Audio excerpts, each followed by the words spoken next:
Hello, and welcome to episode number 121 of the Point of Convergence podcast. As always, I am your host, ExoAcademian.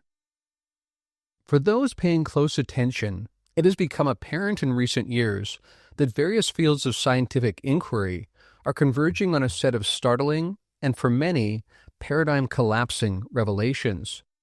Each of these truths points to the understanding that reality, as we regularly perceive it through what is known as the default mode network, is simply not what it seems.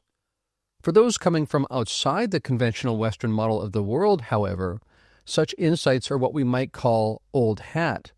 For these people, it has long been understood that our daily waking experience is subsumed within a much more real, while also paradoxically subtle, frame of existence. Layers upon layers of existence, to be more precise. The picture becomes even clearer when we look back a few centuries within Western civilization and find that the current physicalist model is an outlier even here.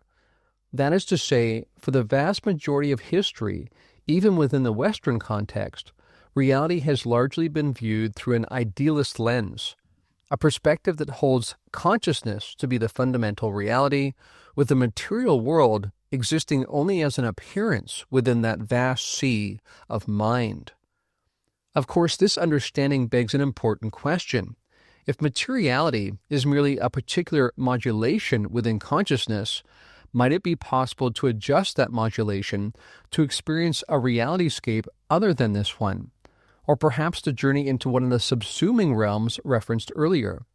What might such an experience reveal, not only about reality, but about the ultimate nature of the self? This is precisely the journey I have embarked upon of late, as have many others before me. The realizations encountered across multiple journeys have provided a first-person experience of something much closer to ultimate reality. The epiphanies I've experienced not only reframe our apparent material reality, but even more fundamentally, deepen the very way I experience the I that serves as the locus of identity. And these are the very realizations that we'll seek to unpack in this, the 121st episode of the Point of Convergence podcast. As we begin this week's episode, I would just like to remind everyone that if you would like to support this podcast and my work in general, and in so doing gain access to all of my content, which includes the weekly podcasts I release, as well as the various feature series I create, for instance, on the Seth material, the Raw Contact material, and the Dolores Cannon material, as well as gaining early access and discounts to my online courses and in-person retreats, you can do so by going to patreon.com/ExoAcademian or by subscribing on Spotify. All right, with that preamble aside, let's move on to this week's topic. In describing this week's episode, I said, upcoming on PoC, what does it mean to escape the matrix? I break down the perspective I have gained from 5 journeys beyond this construct. What are the implications when outer space is found within inner space? Is this the key to human liberation? So this is what we're going to be delving into today. Now, as I mentioned at the outset, there are various fields of inquiry within science that are converging around this fact. One that points to, as I've been saying for quite some time now, the notion that consciousness is primary, is foundational, and that everything else is an epiphenomenon, arises from, in other words, that foundation. Now, this is true, for instance, in astronomy, where evidence is pointing towards the fact that this is likely a hologram, or a hologram-like in nature, meaning everything we perceive, everything we walk around in, the apparent physicality we interact with, is all holographic in nature. Now, of course, the reason why this is difficult for some people, especially in the West, to really wrap their minds around is because it feels so real. And when we all agree on this feeling real, we assume this must be base reality. But of course, we know, as I've said before, that optical illusions can play that trick on us. And sometimes, even often, once we know that something is an optical illusion, our brains will still be fooled by it. We also think about people who talk about a flat Earth. They're convinced, based on their first-person experience, that the world must be flat. And yet, the evidence points to the fact that it is not. So this is the point. We have to look beyond our first-person experience in this particular context, using our everyday senses to determine the actual nature of reality. And what we find when we do that is that, for instance, within astronomy, this appears to be a hologram. And for beings projected from a 2D source or a higher dimensional source into 3 dimensions, this is how it would seem. And so in that sense, we need to extrapolate what this means. It means basically that our felt sense of things here isn't the full picture. Now, beyond astronomy, we also have physics that points to the fact that space-time cannot be foundational. This is not just a new line of thinking. This is suggested very clearly in the data themselves. We know that space-time becomes incoherent at very small scales and very large scales. In other words, it's only within certain experiential boundaries that it seems to be real. Now, this is essential because for a consciousness-induced construct to be effective, it needs to offer an immersive environment that is generally internally consistent. It need not be exhaustively self-consistent, however, because the point is to present an experiential learning architecture, not to satisfy endless scientific measurement. Tellingly, this is exactly what we find when we study the cosmos, and in this sense, the boundary conditions provide hints as to the overarching, meaning-driven purpose. And then beyond astronomy and physics, we can look to neuroscience. We think about the hard problem of consciousness, a problem that's never been solved because it cannot be solved within physicalism. All of the evidence points to the fact that consciousness is non-local, which is to say the body-mind that we experience as ourselves is really better described as an avatar, and the brain, if anything, is a transducer that attunes consciousness that is non-local. And even there, it doesn't attune the full bandwidth that's available. Rather, it actually attunes a very narrow slice of the totality.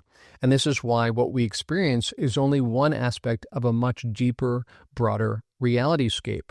And even there, this is better described as a multiplicity of realityscapes, interpenetrating realityscapes. Now, while this is the case that we experience reality like this under what's called the default mode network, there are ways that have been tried and tested over time that show that you can change the modulation, you can change the configuration of how the mind engages with the larger context. This can be done through meditation, deep meditative practices, through psychedelics, through cranial stimulation, and even through new technologies that are coming online that offer full body immersion and various tweakings of our experience that open us up to deeper realities. Now, something else that's really fascinating here is that when we think about, for instance, the UFO phenomenon, many people are trying to ground this in physical reality. In fact, many people who are proponents of this topic will go out of their way to ground it in physical reality. Of course, that's kind of missing the forest for the trees if ultimately physical reality is just an illusion, a purposeful illusion, but illusory nonetheless. And what's fascinating is that when we explore how people might encounter these beings, not just quote-unquote here, but in these non-ordinary states using some of the techniques I just mentioned, we find that the beings do indeed show up there.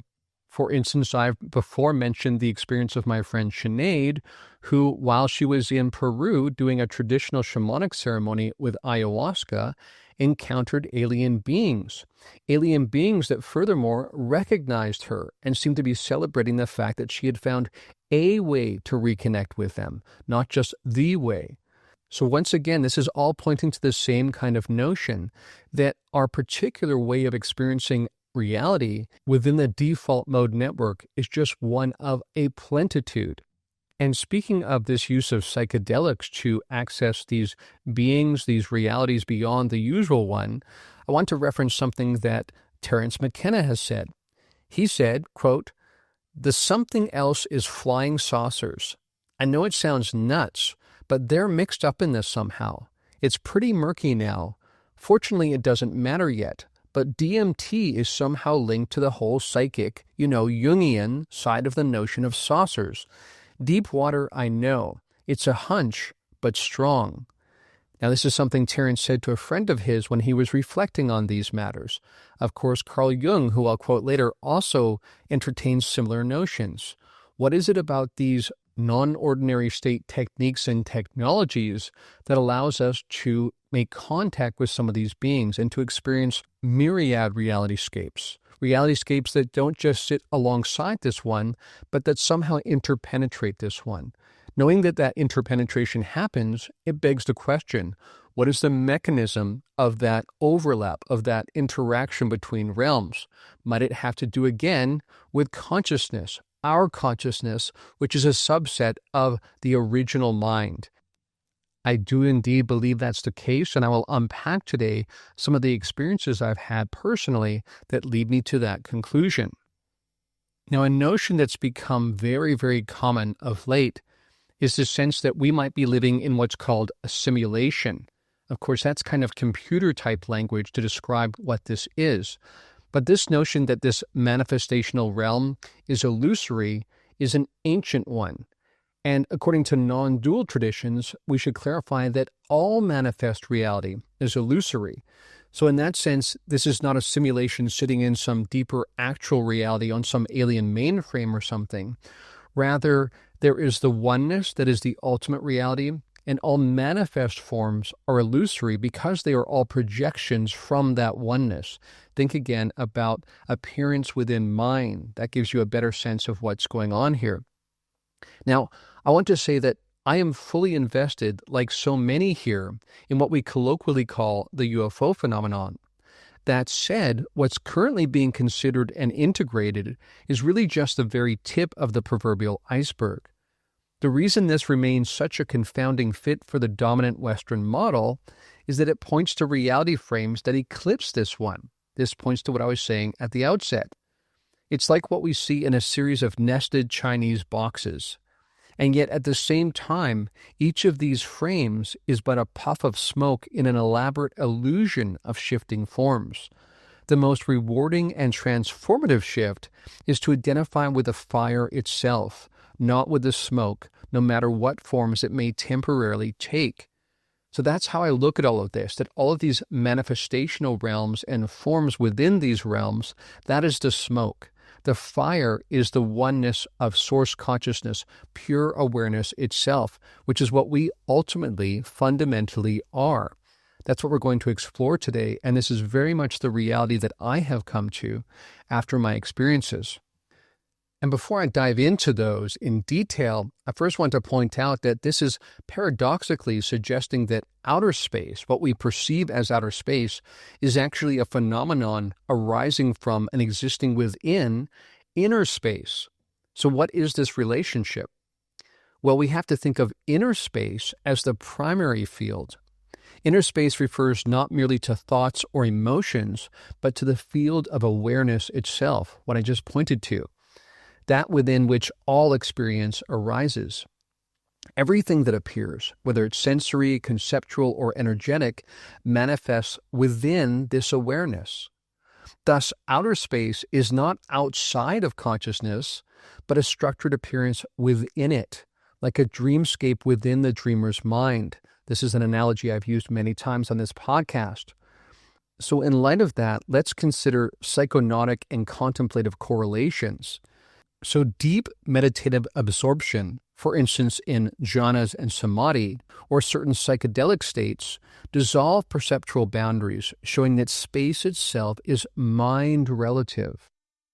Experienced explorers often report that when the self dissolves, the small self, the small ego self, the cosmos folds inward, revealing that the entire experiential manifold arises within the same luminous field of pure awareness. Hence the recurring insight arises. Outer space is inner space viewed through the lens of separation. The illusion of separation is central here. It's what arises in materiality, the appearance of apparent forms. But these are not ultimately different things. They're all aspects of the same one thing projected into these forms. So the illusion of separation and scarcity, I pointed out many times, are central to the challenges we are facing as a civilization. I would argue that all of our challenges are arising from those illusions. So it would be transformative for us to understand this and to live our lives differently as a result. Which is to say, like I said a few minutes ago, you can enjoy the various forms that the smoke takes arising from the fire without forgetting the fact ultimately that you are the fire. Not only would this be transformative in terms of how we live and how we treat the planet, but it would also greatly reduce human suffering and ultimately serve as the path to human liberation. All right, with that setup of the overarching context, let me dive into my experiences themselves. First of all, I want to make some reference to my protocol. I've talked about using this same protocol 5 times now. So what I'm reflecting on are the revelations, the epiphanies really, that have arisen after I've used this one protocol. Now, I want to say that this protocol is pretty intense, to say the least. I've had numerous people reach out and ask me for the details of the protocol so they can try it themselves. And as many of you probably know by now, I don't give out the details.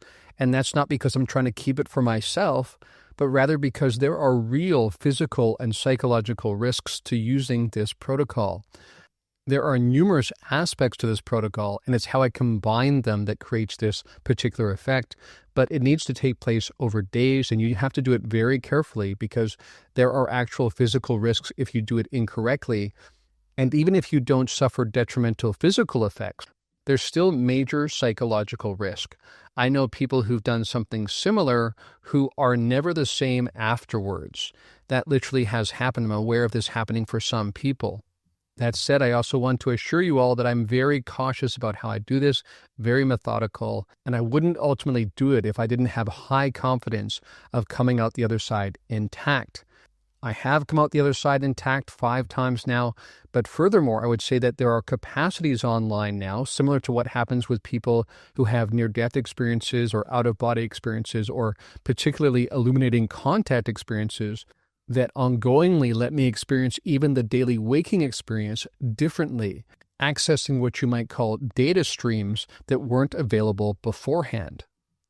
I also want to point out that, pretty interestingly, even the nature of the protocol, the details of the protocol, came to me in what you might call a download of sorts.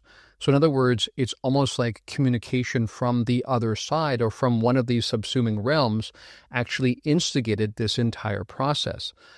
And speaking of this process or mechanism of two-way communication, which I would describe more like multidimensional communication, I would also point out that many times even the books that I read, the podcasts I consume, the articles I read, etc., are inspired by what feels like coming across a breadcrumb. So something arises in my awareness to let me know that that piece is somehow part of the puzzle.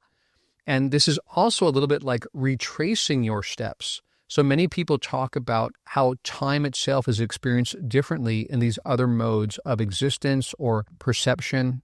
That's very true, but I would also point out that even physics here points out that when you reverse the flow of time, the physics seems to work just as well, mathematically I mean. So this begs a deep question. Are we moving forward through time, or are we retracing our steps in some way? Or is it true that both of those are just different viewpoints of something that's multidimensional, and that it's only when you cast it in certain frames that it looks like it's linear one way or the other? Now, speaking of this kind of inspiration that just seems to spontaneously arise, this also sometimes even occurs in the sense that certain terms will occur to me, and that I'll look up the full meaning of those terms, the full context, to understand how that little breadcrumb is supposed to help me understand the big picture. So that also happened, for instance, more recently over the last few months with this term manifold, and I've used that term a couple times on previous podcasts. Now, the term manifold is useful for describing a multidimensional reality because it provides a mathematically rigorous yet conceptually flexible way to talk about spaces that are locally simple but globally complex, which mirrors how multidimensional or metaphysical realities often behave. So in other words, this term manifold arose in my awareness, and when I look up the full meaning of it in context, especially in context to what we're talking about today, this basically illuminates what might be going on here, at least in a way that helps my brain understand it from this human perspective. So let's break this down a little bit. So a manifold is a space that locally looks like ordinary Euclidean space, but can have non-trivial global structure. In other words, it can be curved, folded, looped, etc. This means you can analyze any small region as if it were flat or familiar, even if the overall space is curved or multidimensional. Analogously, our immediate experience feels three-dimensional and linear, speaking to the holographic nature I mentioned earlier, even if the deeper structure of reality is higher dimensional or non-linear. Now, this allows for the multiple coexisting of dimensions. Manifolds generalize the notion of space to arbitrary numbers of dimensions. This gives a formal language for discussing realities with extra degrees of freedom, spatial, temporal, energetic, or consciousness-based, without breaking consistency. It helps bridge physical, mental, and metaphysical dimensions by modeling them as layers or coordinates within a continuous whole. A smooth manifold allows for continuous transformations and differentiable changes. That means movement, transformation, or evolution across states can be described smoothly rather than discretely. This is a powerful metaphor and model for states of consciousness or different planes of reality. Using tools like metric tensor and connection, a manifold can encode how space bends or how vectors, meaning directions, energies, or intentions, shift as they move through it. This is a natural way to describe hidden relationships between seemingly separate domains. For example, how consciousness might curve or fold space-time, or how inner and outer realities interact. Manifolds reconcile subjective local perception, in other words, what I observe here and now, with objective global structure, in other words, how all regions relate as a whole. That's directly analogous to integrating personal experience within the larger multidimensional field, the unity of microcosm and macrocosm. And this provides a framework for non-linear causality. Manifolds naturally allow for loops, wormholes, folds, and embeddings, structures that can model non-locality, simultaneity, or interpenetrating layers of causation. In metaphysical terms, in other words, this supports descriptions of realities within realities, or recursive levels of being. So this term manifold that just arose in my awareness when I looked into it in more detail related to these matters really helps to model what might actually be going on here. And this very much comports with my particular experience using this particular protocol. Now, as I mentioned at the outset in the introduction, this also has to do with the very sense of I, how you define your identity, how you experience your identity in these different interpenetrating kind of realities. And this is something that I think bodes real promise for the future of human civilization if more people can expand their understanding of themselves. Now, speaking of that, I want to quote something that Stanislav Grof said. He said, quote, "Transpersonal experiences often yield accurate information that could not be obtained through ordinary channels, including details of myths and symbols of other cultures or time periods. This sort of evidence led Jung to propose the existence of a collective unconscious," unquote. So this points to what I'm talking about. While these are immersively mind-blowing experiences sensorially, they also provide real information. And that's what Stanislav Grof is pointing to that supported this notion that Jung proposed about there being a collective unconscious, that the sense of self is actually embedded within this larger self, and that in turn is embedded within a larger self, and on it goes. That has very much been my experience. Now, much of this also comes down to how you experience reality and what you use, what tools you bring to bear to understand reality. And this is where gnosis comes to mind. And I've mentioned this term over a few podcasts now because this very much comports with my understanding. In fact, it was the nature of that experience that made me look into what this could possibly be, because it wasn't conceptual, which is to say there is a certain point at which one must transcend the notion of reason altogether. And here I want to quote the Indian philosopher Sri Aurobindo. He said, quote, "The true knowledge of things is denied to our reason, because that is not our spirit's greatest essential power, but only an expedient, a transitional instrument meant to deal with the appearance of things and their phenomenal process. True knowledge commences only when our consciousness can pass beyond its present normal limit in man, for then it becomes directly aware of itself and of the power in the world and begins to have at least an initial knowledge by identity, which is the sole true knowledge." Unquote. Again, pointing to gnosis. Later on, I'm going to describe some of the nuances in Aurobindo's position versus conventional Gnosticism, and I think Aurobindo's perspective better aligns with mine, and those nuances are important to get into to understand what this all is. In what sense is this a matrix? In what sense is it a ruse? Is it a trap? Is it an accident? Is it a purposefully arising kind of construct that is serving some deeper purpose? We'll get into some of that.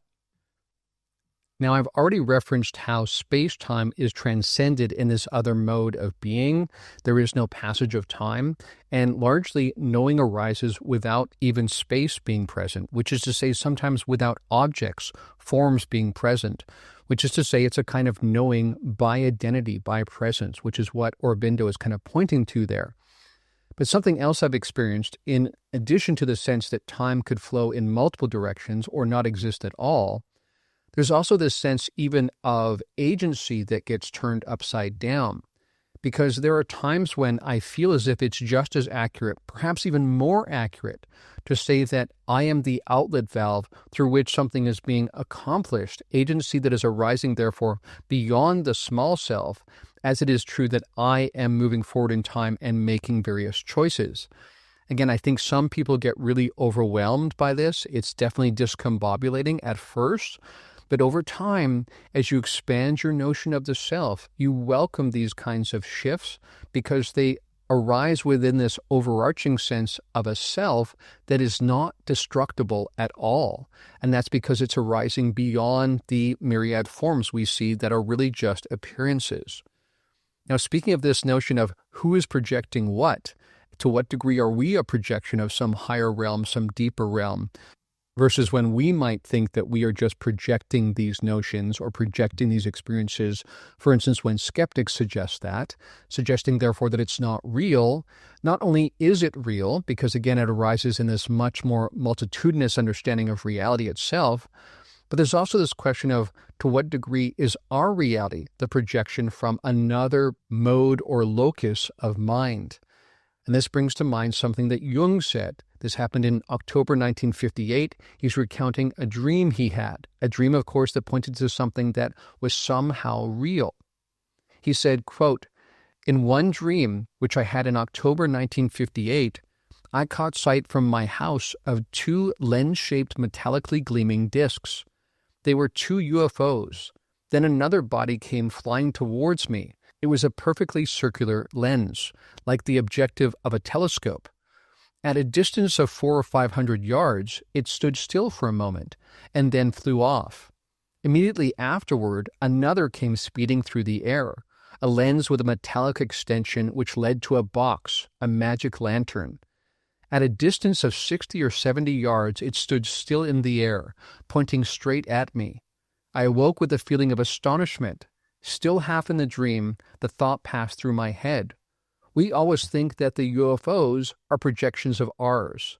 Now it turns out that we are their projections.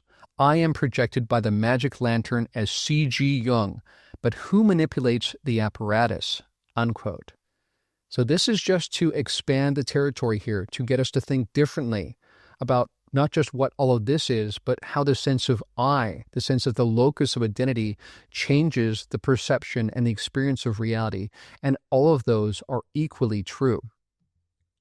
All right, now I'm going to jump into a recounting of these 5 experiences. And I want to preface this by saying that the way that visuals work in this kind of realityscape, this kind of experience, is quite different because there is no fade or decay, and things are hyper-real or hyper-defined everywhere all at once.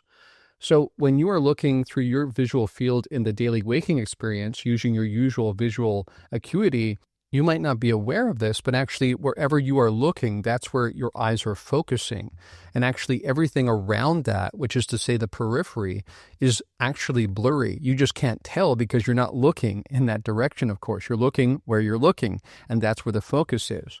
But what's different in these experiences is that your visual field is hyper-real and hyper-defined in every direction all at once. There is no sense of a body in this kind of reality, so you're more like the environment itself experiencing the environment. But it is hyper-real and it's hyper-defined no matter where you look, and you can look everywhere at once. Now, of course, many of these elements are actually difficult to describe, and this points to the fact that language will fail us here. And this, again, points to how even reason will fail us at some point. We have to transcend it. We have to see the tools we have brought to bear here as just that, as tools, but not something that indicates the broader reality. We have to be willing to know when to put them down as well as when to use them. Now, I want to reflect first on my first journey after someone had asked me about this when I was speaking in Denver. So, quoting from my recollection here, when I was in Denver last weekend, I had a couple of people ask me more about my Christmas Day experience. I described it then as waves of pure emotion washing over me with incredible, unbridled, uninterpreted intensity. I experienced it as the substrate of physical reality, which upon return no longer felt real in the same way. Today I came across Jeremy Renner's accounting of his near-death experience, and the similarity struck me. Of his experience, he said, "It was an entirely beautiful place, filled with unknowable magic. It pulses, it floats. It is beyond language, beyond thought, beyond reason, a place of pure feeling." So I want to reflect on that a little bit more here. And I want to bring your attention to when you are really, really tired. And you may have had experiences before where you're so tired that waves of fatigue are rolling over your body. It literally feels like you're being impacted by waves of energy. That is a bit of a glimpse into what this is like, but these are the most intense emotions. For instance, unconditional love washes over you so intensely that you can barely handle it. Now, this is very interesting because in my religious studies background, I came across cases in history where people would see apparitions of some of these religious figures, like, for instance, Jesus, and they would feel so much love coming over them that they would eventually ask Jesus, or whatever apparition is before them, whatever spirit is before them, whatever manifestation is present, to please go away. They say it kindly, but they say it because they are so overwhelmed with the unbridled love, the unconditional love that is washing over them in intense waves, that they can no longer contain it. So it feels like it's going to obliterate you in its intensity. That's what this is like. It feels like it's simultaneously killing you and resurrecting you all in one fell swoop. Now, in reflecting on this first experience, many of you have since then heard me state that 2 elements really struck me on returning. One was that this is not real like we think it is. And number 2, that there is a kind of nefarious overlay here. I'll have more to say about the nefarious overlay a little bit later, so I'll save that for now. But I definitely want to point to the visceral sense that this is not real. And again, I really want to make the point, as I have over time now, that this was not conceptual. This was not putting 2 and 2 together and determining, wait a second, this might not be real in light of fact 1, 2, and 3. It's a visceral knowing. It's a direct experiential knowing. And that's why I started using this reference to gnosis. This is what this is like. A kind of knowing that is arising from the fact that we are the substrate of reality, that we are primarily the consciousness which is the field itself. And so you can know from that place, from that sense of identity. That's what happened when I returned. It has happened on each of these experiences that I'm struck with that sense that this is not real like we think it is, which is not to say necessarily that it's a ruse or a trap or an accident even. And we'll get into some of those nuances a little bit later. Let me move on to a recounting of my second journey. Regarding this, I said, last Friday, I used the same protocol I did on Christmas Day 2024, and once again experienced leaving this construct altogether. As with before, it's taking time to make sense of / integrate what I became aware of, and that's an ongoing process. The same two elements that viscerally struck me as a kind of gnosis during my last experience were prominent again this time around. Number one, this is not real the way we think it is. Number two, this construct is more inhibiting and soul-crushing than we realize. We have become numb to it, even over generations, in the form of ancestral patterning. That said, it remains evident to me that only our avatars dwell here, and that the way out, quote unquote, is via integration and realization. And I'm all the more convinced that radical transparency illuminates that path of liberation. I'll have more to say about this over time, and there are new capacities online now, but I thought I'd start here. So this was, again, very, very visceral. And I want to say that when I returned this time, and I referred to this notion of this being inhibiting and soul-crushing, I really mean that I saw this reality basically as a kind of hellscape. Now, the reason why many people perhaps don't see it that way is because perhaps they don't have the relevant context to know what this might compare to. But when you've been in some of these other realms, these other kinds of realityscapes, you see how connected they are, how love is so apparent, how separation is not something that people or beings actually encounter or experience. And again, it's because of the illusion of separation, the degree of the separation here, that it turns into a hellscape, because it's like a body that's suffering from an autoimmune disorder to a massive degree, where we are attacking each other, competing with each other, raping the planet of resources, if you will, because we think these things are all separate, and in the case of the Earth, that it's this inanimate, inert kind of thing. It's not, and we're not separate, and scarcity doesn't really exist. But when you believe it does, it inevitably produces actions that turn this into a hellscape. And in light of these other experiences, that is what this felt like to me. Now, another recollection that I shared was that another aspect of my recent experience outside the construct was perceiving precise, intensely saturated, artificial-looking geometric patterns undergirding the waking realityscape. I've seen these on numerous occasions, actually. If reality were purely material, there's no clear reason why experiences would reveal these meticulously granular, crystalline, geometric data structures. If this reality is simulation-like, however, it makes sense, because what's seen is the math behind the render. From a non-dual perspective, rather than seeing this as a glitch in an external simulation, it's seen as a glimpse into the structured way consciousness, which is understood to be primary, organizes phenomena. So that is another key aspect of this, that you do see these crystalline geometric data structures, but in my perspective, as well as the perspective going back thousands of years in these ancient wisdom traditions, that is not pointing to some alien mainframe simulation. It's pointing to the fact that this is how consciousness manifests the forms. It uses these deeper structures to paint upon the canvas, if you will, in 3D or more dimensions. This is reflected, for instance, in the fractals that we see appearing in nature again and again and again at different scales. Right, let me move on now to my third journey and a recollection from that experience.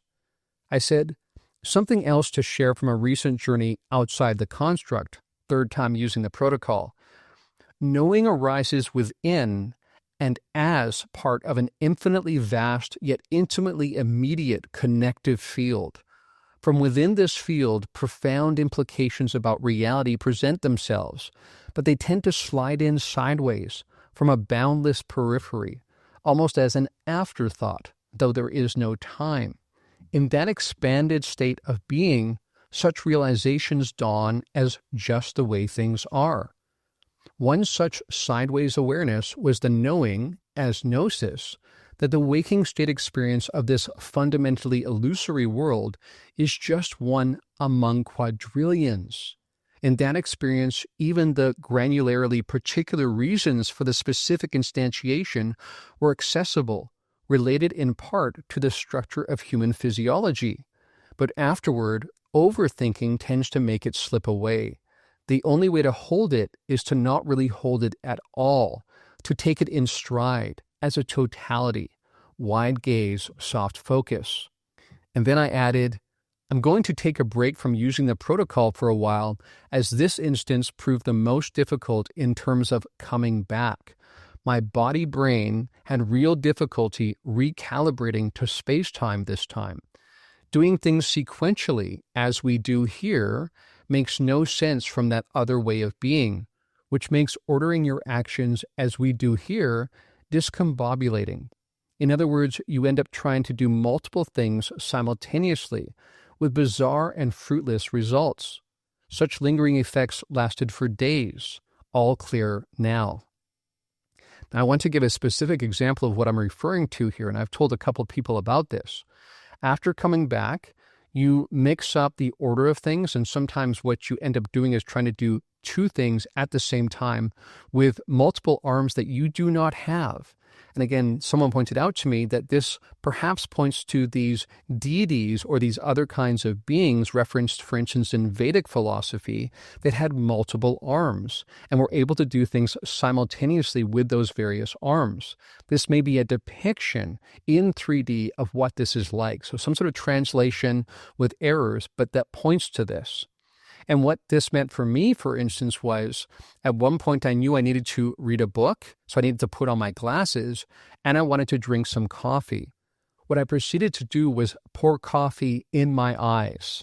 I kid you not, that's what I literally did, because this all arises simultaneously. It doesn't occur to you to stretch it out one after another in sequential fashion. All right, let me now move on to the fourth journey. One of the most startling and unexpected consequences of my recent experience outside the construct is that upon returning, I've discovered additional data available from events of my past. In other words, when I reflect on a memory now, there's information there that wasn't available previously, sometimes including a shocking degree of emotional intensity that has to do with the hellscape I referenced earlier. It feels as if a filter has been lifted, and this applies across an untold number of past events. I'm still uncovering them. In fact, I would add now that all my memories are now accessing this deeper reality, this additional field or stream of information. It is akin to what people call the veil of forgetting, a partition established upon entering incarnation, being partially removed. It makes one look at this entire experience very differently. So what I'm speaking to here is the fact that now when I reflect on these different moments in my past, there's a witnessing perspective available. I've described this like you might think that you're on a train moving through the countryside, but the witnessing perspective is like someone standing at the platform as the train cars go by. So you see it, but you experience yourself as watching it, as the observer. So that perspective is available to me now for all of my memories. In other words, I can take on the perspective of that witness that was witness to all of those moments of my life. And I also experience it, though, with this greater multidimensional kind of understanding of these different reality-scapes, which makes some of these experiences feel pretty horrific in retrospect, because, again, we live in a kind of hellscape in comparison to those, which isn't to say it's not purposeful again. We'll get to that a little bit later. But let me now move on to a recounting of my fifth journey, which was a few weeks ago now. Yesterday marked the fifth time I've used my protocol to exit the construct. Each time I do this, I experience the visceral shock of this all being virtual. Of course, that's true of all manifestation. Still, each time I do this, it's like an ice water plunge when you first exit and re-enter. A key revelation this time involved seeing how human emotion is being gamed by overarching middle-tier emanations of consciousness. The process is ongoingly being fine-tuned, like when a meth dealer's process chemist works to produce better product, quote unquote. Every time we resonate at a certain lower frequency via lust, judgment, jealousy, hate, rage, etc., we end up adding to a kind of broadband stream that is being consumed by these overarching manifestations. They both work the system and consume the product, like dealer and junkie wrapped up in one. Social media and AI is exponentially increasing the yield for them.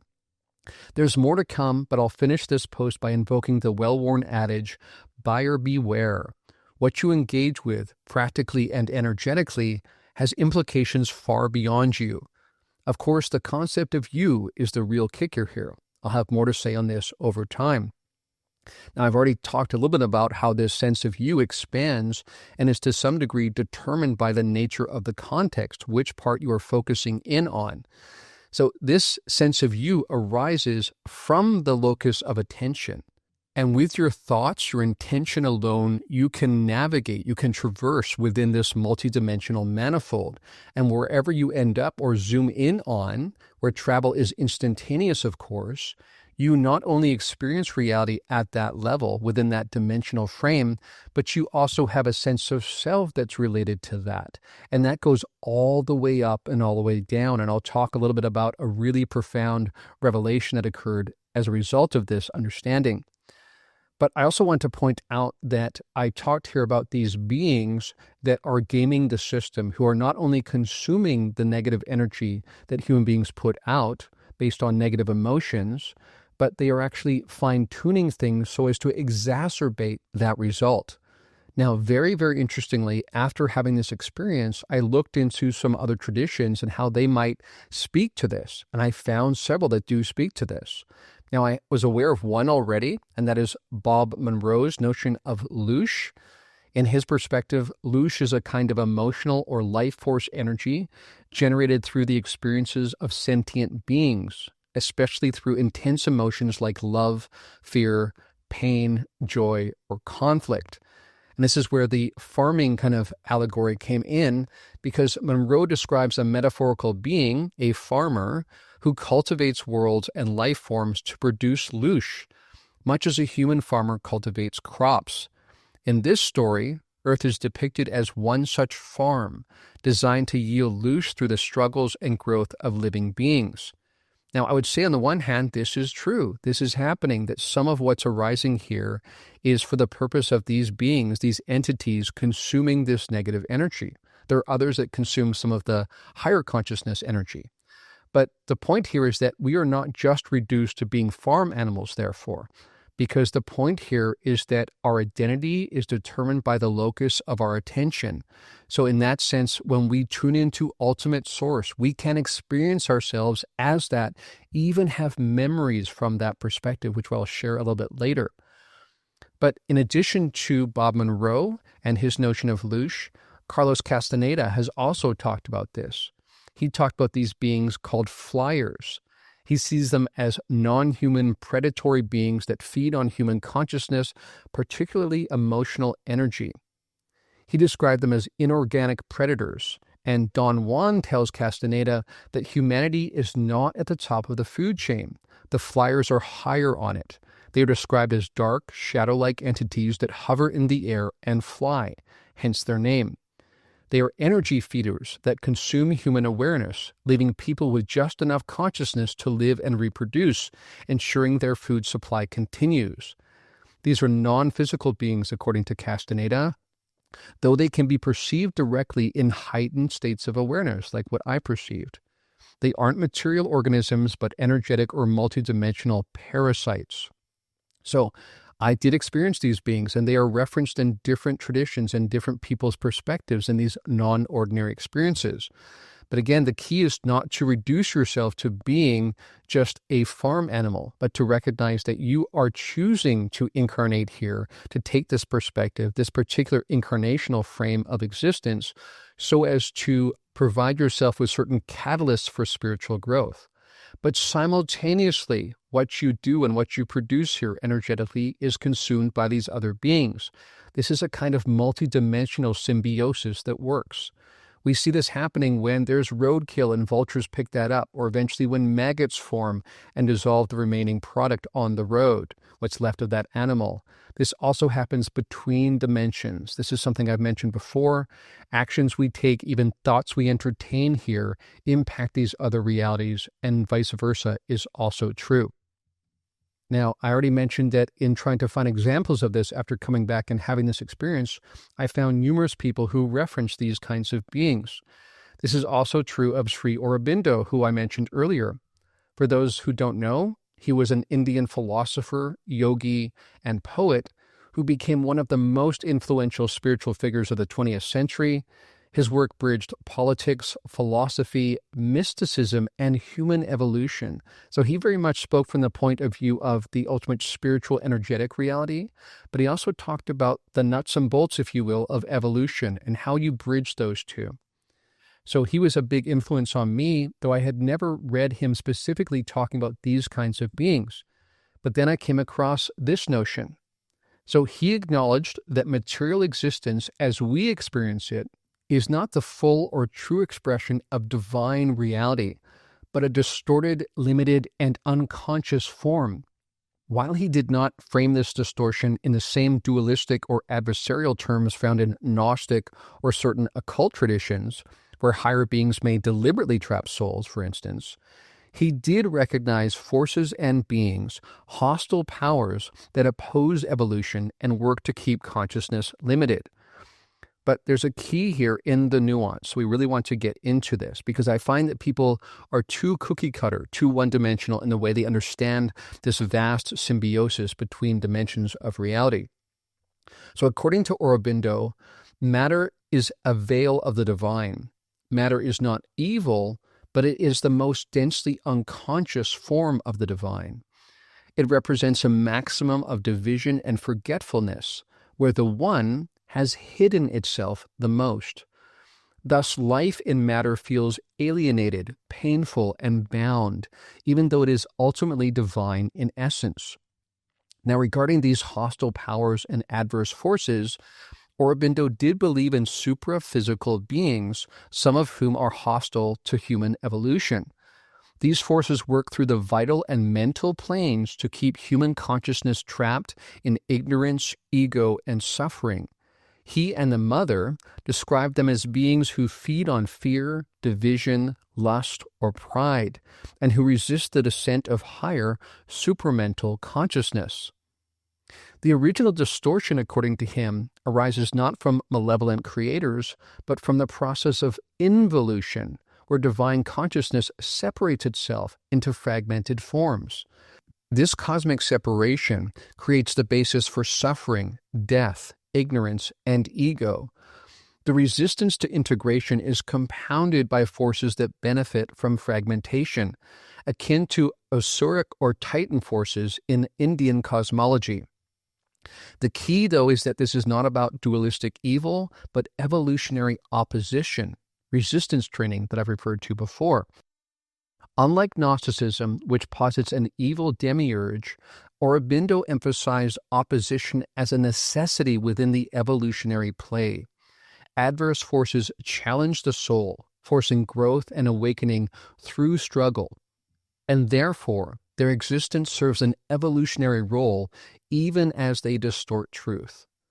So this is key, and he aimed not to escape matter, but to transform it, redeeming the distortion by bringing the supramental light, as he called it, into it, so that even physical existence may one day express truth consciousness. Now, before we bring this episode to a close, I want to reflect on a couple more really bizarre elements of these experiences that were incredibly profound and transformative. As I mentioned earlier, what I have found is that when you zoom in into one aspect of reality, which all arose in my awareness as one massive, golden, radiant superstructure with incredibly granular detail in every direction you looked, and you're looking in all directions simultaneously. Again, language breaks down here. This is not like human perception. But as I, with my intention, would zoom in on a certain aspect, a new realityscape, a new reality would emerge in my awareness, and my awareness of my own self, my self-identity, would be determined to some degree by that locus of attention. And so what that meant was I could go to the ultimate level or the near ultimate level where Source is now manifesting various forms and experience myself as one of the architects or as an aspect of the architect. Remembering, for instance, when I switched a light switch on one time, that I recalled what it was like when we chose light as a distinction within form to create this manifest reality. I literally remembered being part of that architectural process of choosing light as a form within this one consciousness. That was really, really profound. Another experience I had recently speaks to the way that now memory from these other loci can flow into my awareness that are arising not from this context. So in other words, memories that are arising from previous lives, other kinds of incarnations, but also completely different spheres of being, if you will, or arising from different layers within this unfolding consciousness architecture. For instance, one time, as I've shared with some people, I was driving along and at a stoplight, I turned and looked to the side and saw the sun shining upon this reed arising from this pond. And it was that beautiful golden light that you get in the fall. And the way that it was moving through and illuminating this reed made me reflect out loud, yes, that's how it is on the other side. Meaning in this more subtle but ultimately real level of reality, a kind of paradisal realm that people might refer to as heaven. So seeing that brought to mind this memory, a memory that was not arising from this particular construct or any of my decades of experience here. And this points to what I was saying earlier, that our usual default waking state offers up a certain kind of experience of reality. But when we can remove the partitions, make them more porous even, we were able to not only experience, but remember other realms of existence where even our self-identity changes, becomes much more expansive, which of course does away with all fear arising from the illusion of separation. And this is all to say that we want to turn within, and if we can do that, we will transform not only our own experience, but perhaps even as a consequence, the very structure of our civilization. And on that note, I want to finish with a quote from Carl Jung again, when he said, "Your vision will become clear only when you can look into your own heart. Without, everything seems discordant. Only within does it coalesce into unity. He who looks outside dreams. He who looks inside awakes."